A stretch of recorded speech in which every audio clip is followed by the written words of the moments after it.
Halo semua, pernah nggak sih kalian kepikiran kalau semua kehidupan di sekitar kita itu sebenarnya mengikuti sebuah pola yang sama? Nah, hari ini kita bakal bongkar sebuah cerita yang luar biasa. Kisah tentang perubahan, pertumbuhan, dan hubungan yang sering kali nggak kita sadari. Yuk, kita kupas tuntas bareng-bareng apa sih cetak biru kehidupan itu? Coba deh bayangin, kupu-kupu, belalang, kucing, terus pohon mangga. Apa coba hubungannya? Kedengarannya kayak teka-teki aneh kan? Satu serangga yang bertransformasi total, satu lagi yang tumbuhnya bertahap, mamalia yang kita kenal banget, sama pohon yang tinggi besar. Apa ya benang merahnya? Percaya deh, mereka semua itu berbagi sebuah rahasia dasar yang sama. Yuk, kita pecahkan misteri ini. Oke, buat memulai investigasi kita masuk ke dunia hewan dulu ya. Di sini, kita bakal lihat kalau alam itu ternyata punya setidaknya 3 jalur yang beda banget dan kadang super dramatis buat para makhluknya tumbuh jadi dewasa. Jalur pertama ini, wah ini sih kayak makeover ekstrim. Bayangin aja kamu harus merombak total seluruh badan kamu buat jadi dewasa. Nah, itulah yang namanya metamorfosis sempurna. Sebuah proses perubahan yang benar-benar drastis dan menakjubkan. Kita ambil contoh paling klasik ya, kupu-kupu. Perjalanannya dimulai dari sebutir telur, terus menetas jadi larva yang kita kenal sebagai ulat. Kerjanya cuma satu, makan, makan, dan makan, biar makin besar. Terus masuklah ke tahap paling ajaib, pupa alias kepompong. Di dalam cangkangnya yang kelihatannya diam, terjadi keajaiban. Si ulat ini secara harfiah menyusun ulang seluruh tubuhnya, kayak melelehkan diri sendiri, buat kemudian keluar jadi kupu-kupu dewasa yang bentuknya beda banget. Luar biasa kan? Nah, jadi kuncinya itu ya di tahap kepompong atau pupa yang misterius ini.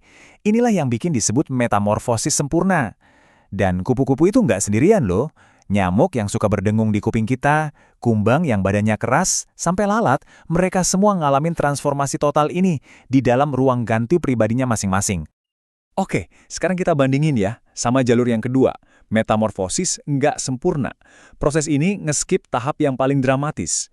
Jadi ceritanya cuma punya 3 babak, bukan 4. Perbedaan utamanya? Jelas, nggak ada tahap pupa. Yang artinya, nggak ada tuh yang namanya perombakan total dari nol. Contohnya, belalang nih. Dari telur, dia menetas jadi nimfa. Nimfa ini, gampangnya adalah belalang versi mini. Bentuknya udah mirip sama dewasanya, cuma lebih kecil aja dan belum punya sayap yang sempurna. Nimfa ini bakal ganti kulit beberapa kali, proses yang disebut molting, dan setiap kali ganti kulit, dia jadi makin gede. Gitu terus sampai akhirnya jadi dewasa. Jauh lebih bertahap kan perubahannya? Dan jalur ketiga, ini yang paling akrab sama kita. Ada hewan yang nggak ngalamin metamorfosis sama sekali. Mereka ya cuma tumbuh besar aja. Kucing misalnya, lahir sebagai bayi kucing yang mungil, terus jadi anak kucing yang lincah, lalu jadi kucing dewasa. Bentuk dasarnya nggak pernah berubah, cuma ukuran dan proporsinya aja. Simple kan? Oke, kita udah lihat drama di dunia hewan. Sekarang kita pindah ke dunia tumbuhan. Perjalanannya mungkin lebih senyap, lebih lambat. Tapi percayalah, nggak kalah keren kok. Semuanya dimulai dari sesuatu yang kecil banget, tapi penuh dengan potensi kehidupan. Perjalanan sebuah tanaman itu sebuah siklus yang elegan banget. Dimulai dari biji yang lagi tidur, nungguin waktu yang pas. Begitu kena air dan kehangatan, dia langsung bangun, berkecambah, akarnya turun ke bawah, dan tunasnya naik ke atas, melawan gravitasi. Tunas itu terus tumbuh jadi tanaman muda, dewasa, dan akhirnya memenuhi takdirnya, menghasilkan bunga atau buah yang isinya biji-biji baru buat memulai lagi siklus dari awal. Dan yang keren, pola ini tuh berlaku buat banyak banget tanaman. Mau itu biji kacang hijau yang bisa tumbuh cuma dalam beberapa hari, tanaman jagung di sawah, atau bahkan pohon mangga raksasa yang butuh puluhan tahun buat jadi dewasa, mereka semua ngikutin cetak biru dasar yang sama. Dari biji, ciri tanaman, terus menghasilkan biji lagi. Jadi, kita udah lihat kupu-kupu yang kayak terlahir kembali, belalang yang tumbuhnya nyicil, kucing yang cuma jadi lebih besar, dan pohon mangga yang tumbuh dari sebutir biji. Nah, sekarang nih momen ahanya. Mari kita sambungin semua titik-titik ini dan jawab pertanyaan di awal tadi. Ini dia jawabannya. Walaupun kelihatannya cara hidup mereka beda banget, semua makhluk hidup ini sebenarnya main dengan aturan yang sama.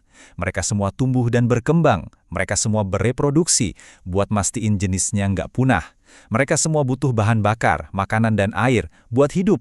Dan pada akhirnya, siklus hidup mereka semua ada akhirnya, buat ngasih jalan ke generasi selanjutnya. Jadi intinya gini, di balik semua keragaman kehidupan yang luar biasa di planet kita ini, ternyata ada sebuah pola dasar, sebuah buku panduan yang sama. Mau itu transformasi super cepat dari seekor serangga atau pertumbuhan super lambat dari sebatang pohon, mereka semua ngejalanin kemainan kehidupan dengan aturan fundamental yang ternyata mirip. Ini membawa kita ke pertanyaan terakhir buat direnungin. Setelah ngelihat semua pola ini, kenapa sih siklus hidup itu sendiri penting banget? Apa ya yang diajarkan siklus ini ke kita tentang keberlanjutan, tentang perubahan, dan tentang gimana semua kehidupan di planet ini sebenarnya saling terhubung? Coba deh pikirkan.